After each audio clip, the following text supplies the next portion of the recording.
Segundo conto é de João e Maria. Numa noite os irmãos escutam o plano do seu pai e da madrasta de abandonar eles na floresta no dia seguinte.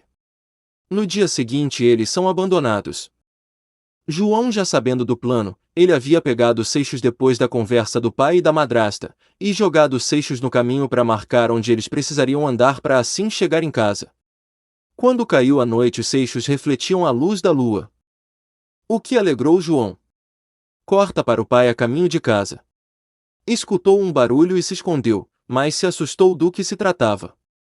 Não é dito que as criaturas vistas pelo pai são os 7 anões, mas as pistas dadas dar a entender que eram eles. Mais tarde, quando o pai e a madrasta estavam dormindo, são acordados por passos no andar de baixo da casa e falas em língua estranha. Ao abrir a porta não viam nada. Correram para baixo e viram tudo revirado. Checaram o que tinham de valor e nada disso foi roubado. Lembraram do pão e descobriram que foi apenas aquilo foi roubado. De comida havia apenas um saco de farinha, que na briga do casal se rasgou. Eles decidiram vender as coisas da casa e das crianças.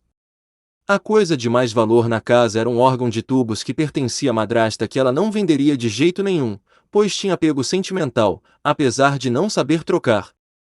Um detalhe para se ter atenção. O pai das crianças também tem detalhes interessantes. Ele era rico quando casou com Megera. Talvez ele foi da nobreza, um príncipe ou rei. E o pai teve uma filha que se perdeu e foi devorada por um lobo, isso antes de João e Maria. Que se estivesse vivo estaria com 18 anos. Lobo e garota, qual conto tem esses personagens? Porém não bate com a morte de Chapeuzinho Vermelho no conto anterior, que tinha uma perfuração na cabeça. Continuando. No dia seguinte, o pai acordou e encontrou o pão debaixo do lençol. Depois aves entram no quarto pela janela. Começa uma disputa pelo pão entre o casal e as aves, nisso a megera foi bicada e as aves interessou-se por ela. A madrasta rolou pelas as escadas perseguida pelas aves que comiam ela viva. Correu da casa. Outra coisa interessante é o narrador contar futuramente o destino dela. Que um dia ela sentirá na pele todo o sofrimento que causou. Ou seja, ela vai aparecer em outro conto. Já o pai ouviu sons de dor e agonia debaixo do quarto. Desceu já com medo, ele é tratado no conto como alguém covarde. Viu pegadas invisíveis formadas na farinha. Ele pegou o machado e correu para a floresta. Correu muito. Estava cansado e atormentado, resolveu por fim a sua vida, mas escutou uma voz cavernosa atrás de si. Eram os 7 anões, mas dessa vez eles não pareciam assustadores e até conversavam tranquilamente com o pai das crianças. Um deles perguntou se sabia de uma casa para vender. A conversa deles acabou e os anões foram embora. Mas no início do conto o pai viu os anões fedendo a morte, assustadores e tal? Sim, porém pode ser alucinações dele. Daí pelo que entendi ele morreu nesse ponto. Pois acordou no lugar que abandonou os filhos. No livro dá a entender que era João e Maria atormentando o pai como almas penadas. Sim, eles morreram.